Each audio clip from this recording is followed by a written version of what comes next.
Hello, boys. The story we're going to read today is called The Bully. Fine. Now, look at the photo. Now, the photo can clearly tell you that, it's a usual story of a bully who, picks on someone who seems to be weak. Fine. Fine. Now, let's read the essential question together. What actions can we take to get along with others? Now, to get along with others means to have a peaceful relationship with others. And as you can see here, the genre of this reading selection is realistic fiction. And we are going to talk about it later. As usual, we are going to begin with the comprehension strategies and the vocabulary skills so that you can apply the skills that you learn while you are reading the story, so that you can become a great reader. Fine? Now, the first comprehension strategy that we're going to talk about is summarize. Now, to summarize means to talk about the main ideas of the story, to understand the main ideas of the story. Now, let's read. When you summarize a story, you include the most important details. Fine? So, summarizing is about the most important details. As you read, you can decide which details are most important by asking yourself, would I understand the story without this detail? If the answer is no, the detail is important. So, again, summarizing is all about the most important details. And my advice to you is to focus on the beginning of the story, because when you understand the details of the beginning, it's going to be easy to understand the whole story. Now, let's read Find Text Evidence. To help your understanding of the first part of The Bully on page 397, you can identify the important details and summarize that section. Here we are talking about page 397. I read that JT picks on kids in school, including Michael. The text then says that Michael just took it quietly and waited for the unpleasant moment to pass. These seem like important details, so I will use them as I summarize. Okay? So these are very important details for you to understand the story. The second comprehension skill is theme. Now, this is very important because most of the stories now are about themes. You read for a truth about life, for a message. You read to learn something. So the theme is very important in a story. And you can figure out what the theme is by paying attention to what the characters say, what the characters do, and how the characters change in the end of the story. Let's read. The theme of a story is the message or truth about life that the author wants readers to understand. To identify the theme, think about what the characters do and say and what happens to them. Then decide what lessons or truths about life can be learned from the events. Okay? And let's read Find Text Evidence. When I read the first page of The Bully, I learned that Michael is regularly bullied by JT because JT is taller and stronger. Michael is afraid to do anything to stop JT from bullying him. Let's read find text evidence. We read it already, but let's read it again. When I read the first page of the bully, I learned that Michael is regularly bullied by JT because JT is taller and stronger. Michael is afraid to do anything to stop JT from bullying him. Okay? Now, here we must pay attention to what the characters say and do, and here we pay attention to the change that occurs, the change that happens. Look, JT orders Michael to show him his school books. Fine. Michael nervously holds out his books. Fine.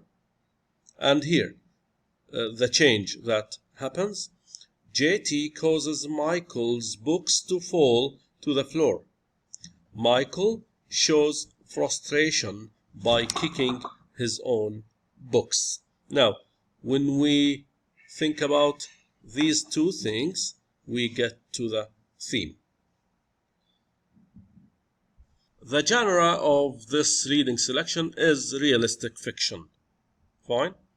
And the characteristics or the traits by which you know realistic fiction are the following. 1 is set in places and times that could actually exist. Yes. Places like school, fine, a hospital, your own house. These are places that exist in real life, right? And times that exist in real life. And number 2 has characters and events like those found in real life. Okay? Now, I mean, you're not gonna find a bear driving an airplane. No. All the characters and events are similar to those found in real life. And the third characteristic is that realistic fiction includes descriptive details. Fine? Which means there are a lot of words that describe. You're going to find lots of adjectives. Fine? And words that express sensory details and descriptive details. And let's read find text evidence. I can tell that the bully is realistic fiction. For example, Michael attends a school like those found in the real world. Being bullied is a real problem that some students face in school. Descriptive details and pacing help to make events of the story seem realistic. Fine. Now, pacing means the chronological order of events, which means one action happens, then another action follows. Now, we have examples from page 397 to discuss. Now, descriptive details tell you more about the setting, which is time and place, and tell you more about the characters and events. And pacing, authors deliver details, which means they give you details at a pace or rate or speed.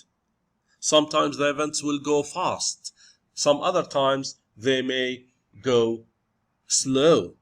So, authors deliver details at a pace or rate that creates effects such as suspense or excitement. Suspense is when you want to know more, when you are excited to know what's going to happen after a while. Now, the vocabulary strategy for this lesson is important. It's called connotation and denotation. Now, when it comes to denotation, you have the letter D at the beginning. Remember, D for denotation and for dictionary. D. It means the meaning that you can find in a dictionary.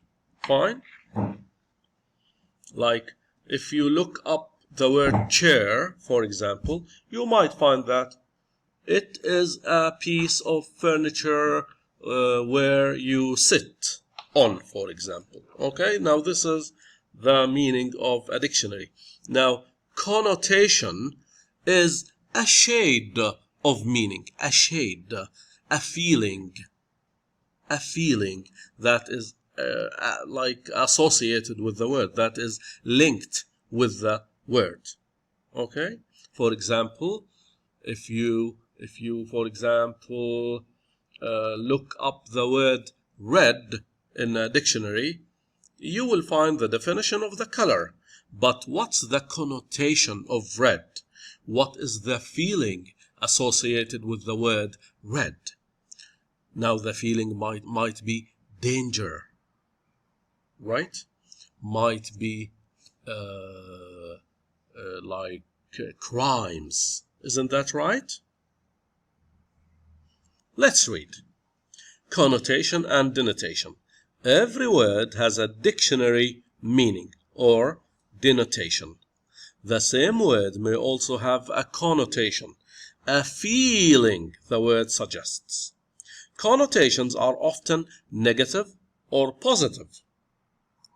Paying attention to word connotations as well as denotations will increase your understanding of a text. Okay, now let's read find text evidence.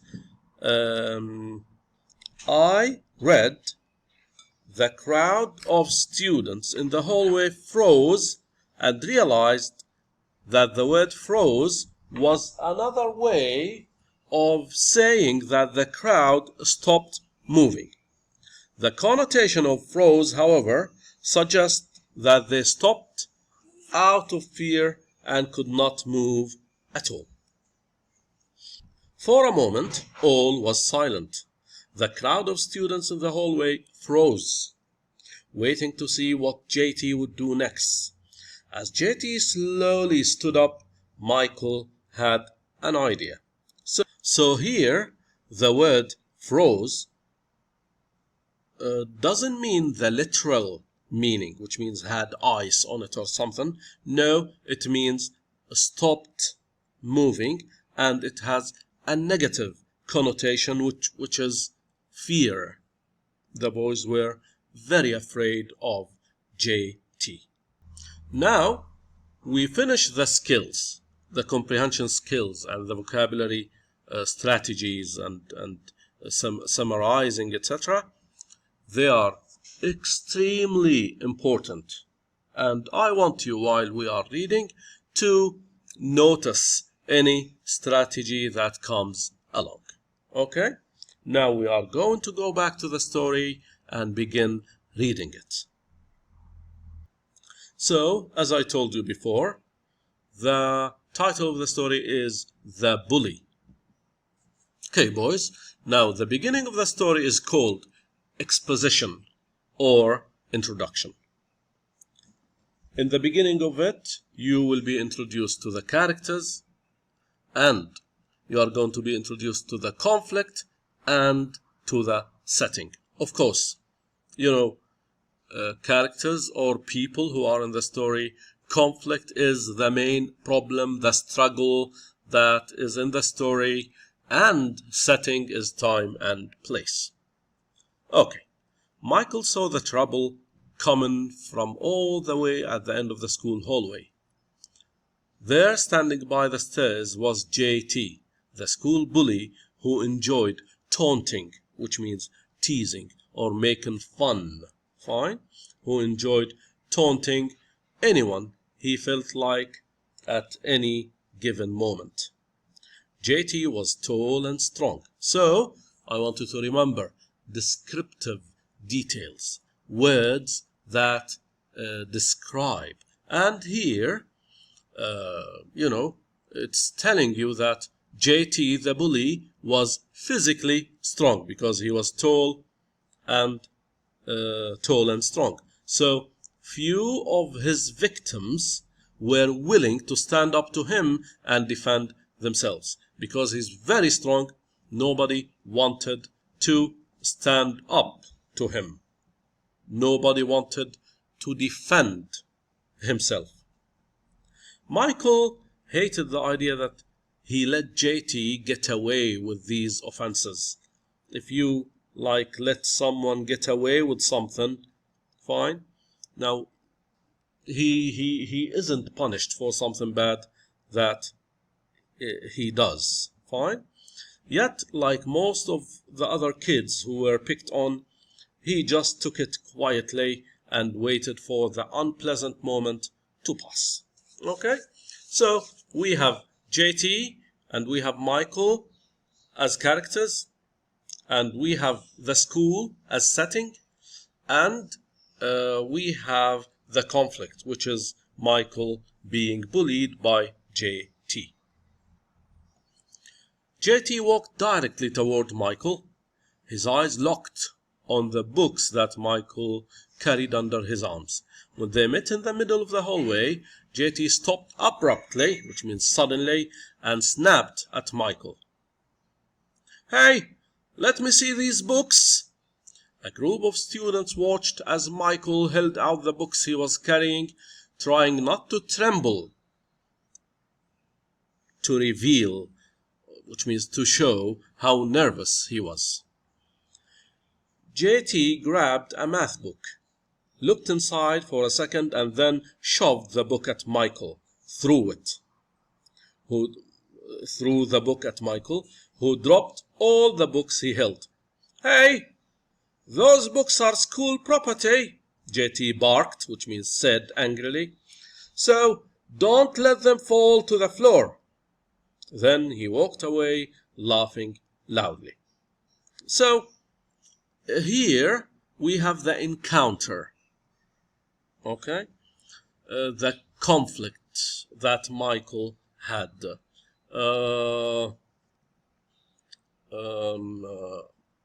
JT began teasing him, making fun of him, and as a result of this, Michael felt mad. He couldn't face the danger, the threat that JT, is making. Okay, and when JT left, Michael threw all the books on the floor because he was very, very angry. Michael turned around and saw that it was Ramon.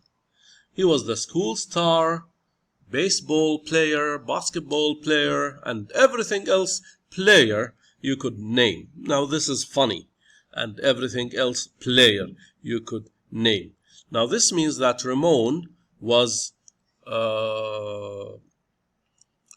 also very strong physically, because he plays all the sports you may think of. Fine. So he found him to his side. Michael couldn't believe that Ramon was stopping to help him.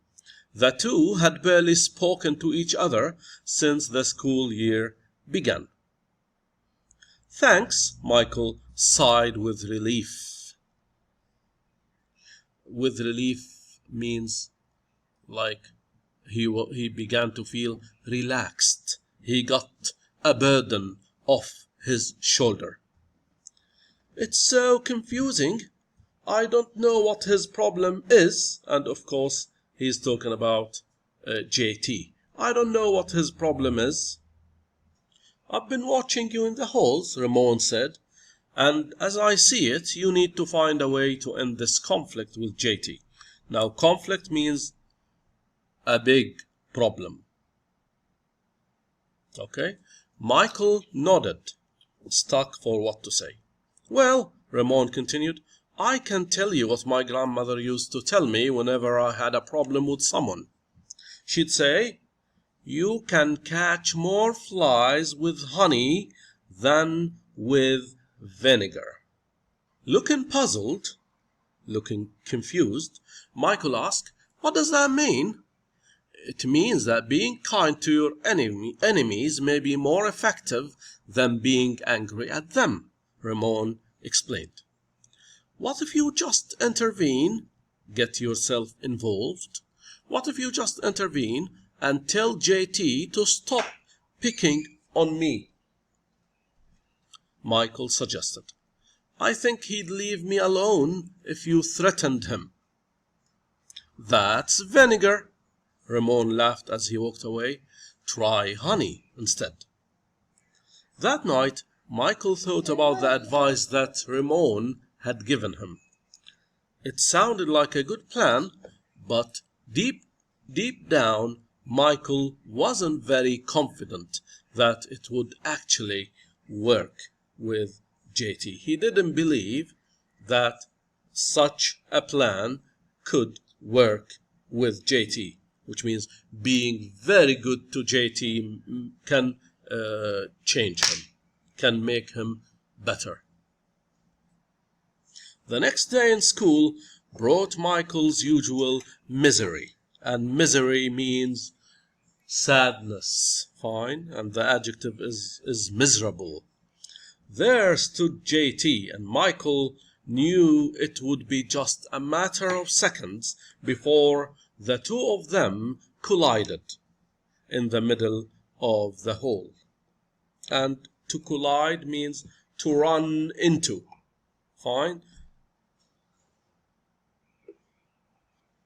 As JT came nearer, Michael wished he had Ramon's protective arm to stop the bully from attacking. Protective means something that protects, something that can keep you safe. Then suddenly, the unexpected happened. JT accidentally tripped, fell down. Yes, he fell down, and his own armful of books went flying across the floor. So, JT, the bully, fell down, and the books scattered. Okay? For a moment, all was silent. The crowd of students in the hallway froze, waiting to see what JT would do next. As JT slowly stood up, Michael had an idea. It's honey now. He bent down, quickly picked up JT's books from the floor, and offered them to him. Michael said, "You look like you could use an ally." And you know, an ally is someone to help you. JT was speechless. Okay? Completely thrown by Michael's act of kindness. He took the books and muttered quickly, thanks. So, JT was speechless. Fine. He was very surprised by how kind Michael was. As JT walked away, Michael caught Ramon in the corner of his eye. Ramon gave him a big smile and a thumbs up. "My grandmother would be proud of you," Ramon said. "It's just honey." Michael grinned. Grinned means smiled. "I hope it sticks." And also, this is another funny phrase. "I hope it sticks" means I hope what I did will make JT good forever. Look at the story. It explains the ending of the story, right? And it might be a happy ending. Okay? So, I want you to give this story another reading, and I want you to summarize. I want you to pay attention to the connotations of the words, and I want you to tell me what the theme is. Okay, guys? Okay. Now, this is the end of our reading lesson for today.